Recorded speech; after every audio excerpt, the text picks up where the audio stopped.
as an slicer, and here we can provide some company logos, or else whatever the information, sales report, or else you can give proper names like this. So here I just mentioned here the slicer information.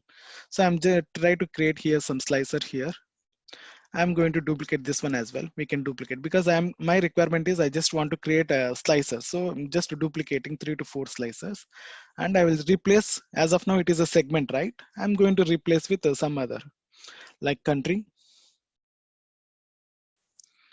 And this one I will replace it with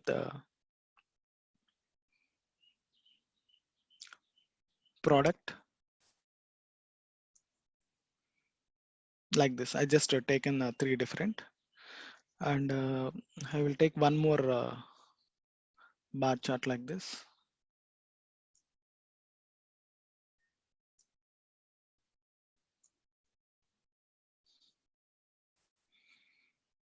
Sales with product.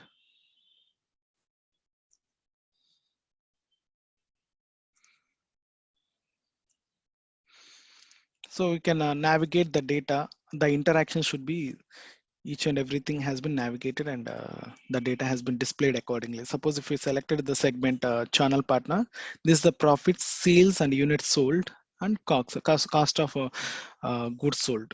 So we can navigate the data accordingly from here.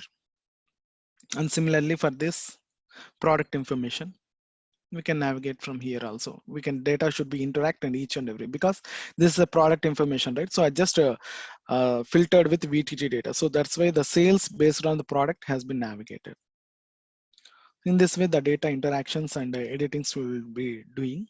So this is all the report canvas where we have developed the visuals. And here, this is an data view. We can view the report as per the fields availability like this. Because the Power BI has been coming with a super fast engine, we can able to go to the last record. Even if we have the millions of record, by using this data preview, we can just go to the last record. We can able to see the last record, just going to this scroller button down. As of now, my data set is very small, so that's why I can able to see this much fast. So there is a fastness is there because it's supporting self-service analytics as well as in-memory utilization. So that's why you can able to go very fast to the last record as well. We can able to see the last record also, we can catch up.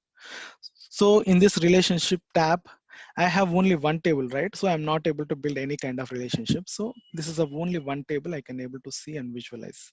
So if we have multiple tables, once we will pull some more tables, means we can give some relationship and we can build it. So in this way, we can able to work, and we can do the development in this Power BI desktop. It's a very easy tool to develop our competency and to get it into the market. So once we will develop this much report in the development, this is all we will done on the Power BI desktop only. We will save this report. We will save this report, giving some name like sales, financial sales. And the report is going to save it in a .pbix format. This Power BI desktop report, that is going to save it with an extension of .pbix, Power BI index. So I'm just saving this report.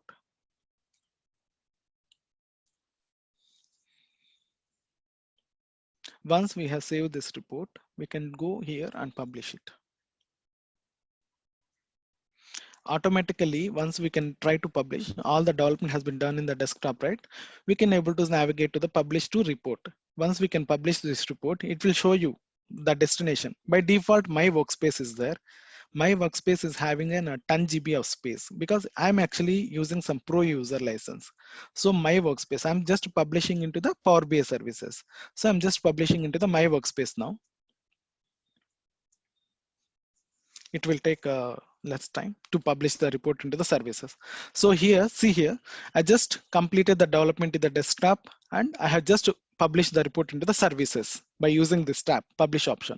So once I publish in the my workspace, this is the way we can able to see the success. I have completed the report and I have published it into the services.